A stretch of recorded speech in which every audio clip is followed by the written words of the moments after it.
Sawete.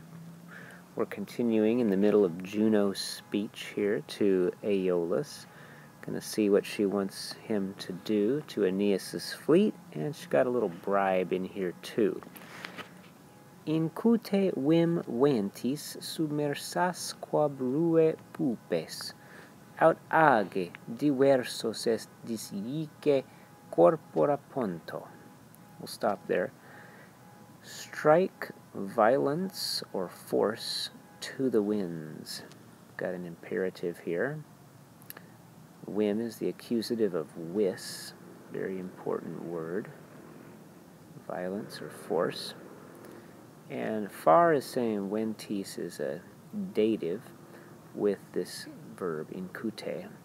Strike violence to the winds. I tend to think that it seems to work nicely as an ablative too, maybe strike violence with the winds, but I'll follow far on this one. And obrue, and run over their submersas pupes, their submersed ships. Now you may be thinking, well, don't you have to run over the ships first and then they will be submersed? That's true. This is a figure of speech called prolepsis, or anticipation, in which the natural order of things is reversed. So yes, you would run over the ship first and then it would be submersed because you knocked it over, but this is run over the submersed ships, and submersas is it's either adjective or perfect passive participle, but it implies that the ships already have been submersed. So our natural order of things has been reversed here. Aut age diversos et disique corpora ponto, or drive them scattered, meaning the ships, and throw their bodies on the sea. So we got some more imperatives here. Getting pretty bossy, Juno. Drive them scattered and throw out their corpora. These are all accusatives. On the sea. Got an ablative of place where. Oh, my daughter's waking up a little bit. Okay, the next sentence. Well, let's do that sentence one more time just to wrap it up and do it all together. Strike violence to the winds and overrun their submersed boats, or drive them scattered, scatter them is the idea here, and throw their bodies on the sea, the bodies of the sailors. Pretty brutal. Sunt mihi bis septem praestanti corpore nymphae, quarum quae forma pucerrima Deopeia, conjubio iungam stabili propriamque dicabo, omnes ut tecum meritis pro talibus annos exigat, et pulchra faciat te proile parentem. Wow. Pretty long sentence here. There are, to me, meaning I have, this is another way of saying habeo, right? Using this is a dative of possession. Okay. Daughter's breathing a little funny here. There are, for me, you got a dative, right? Or I have, bis septem, poetic way of saying this. I have twice 7, meaning I have 14 nymphs. Now, nymphs is the subject. There are, oops, sunt should have been squiggly. There are, for me, 14 nymphs, and bis septem, they are adjectives describing nymphae, because they're numbers. 14 nymphs. And now we have 2 ablatives here describing the nymphs with outstanding body. prestanti corpore. Those are ablatives of quality, Farr says, with the quality of outstanding body.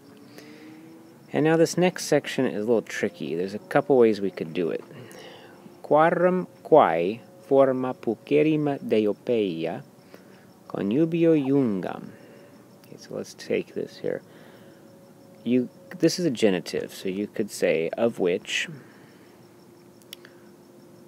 of whom, okay, of these 7 nymphs is what it means. Of these, I mean, not 7, 14 nymphs. Deopeia, and it is a nominative here, who is, and this is like a little relative clause here, who is, nominative, got to put in est, most beautiful, and then this is an ablative in form, and then we go down here, I shall join to you, you got to put in a tibi,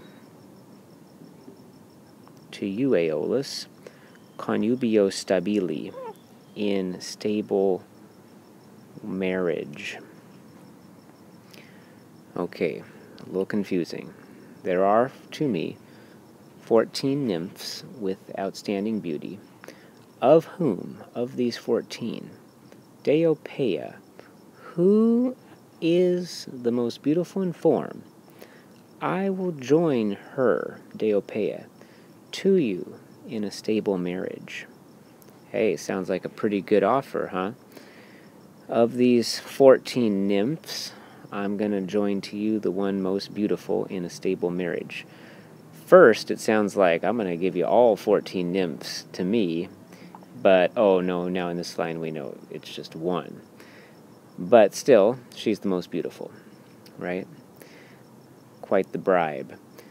Now, Deopeia is nominative in form here, but really the subject is I, ego, with iungam. So just a little reminder for us, ego is the subject.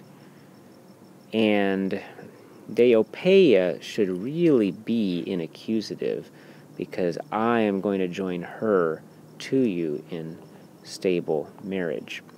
But Farr tells us Deopeia is attracted to the pronoun quae, and so it becomes nominative, even though we would expect the accusative here because of iungam.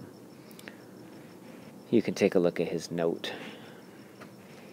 And I will call her, Deopeia, propriam, your own. Now see, here it is accusative. So this propriam really is going with that, and dicabo is a future here. So we got 2 future tenses, iungam, which comes from iungo iungere, a third conjugation. So this is a future, the ameset type, and this is dicabo, coming from a first conjugation. So we got the bo bis bit kind of future here, 2 futures. One more time, there are, to me, 14 nymphs with outstanding body, of whom Deopeia, who is the most beautiful in form, I will join to you in stable marriage, and I will call her, Deopeia, your own. Now we're going to move to these last 2 lines here. Omnes ut te cum meritis pro talibus annos exigat, et pulchra faciat te proile parentem. So that, I'm going to do all this stuff, so that she will live or carry out, exigat, omnes annos, all her years, te cum, ablative here, with you, pro meritis talibus, for such merits, or for this favor, meaning if you do this stuff up here, then I'm going to make her your own, so that she'll live all her years with you for these favors, for these merits. And so that she will make, got a verb here, and these are present subjunctives here, I guess in the ut clause. So that she will make you, te, a parentem, a parent, with, what kind of a parent? With pulchra prole, with beautiful offspring. So one more time, those last couple lines.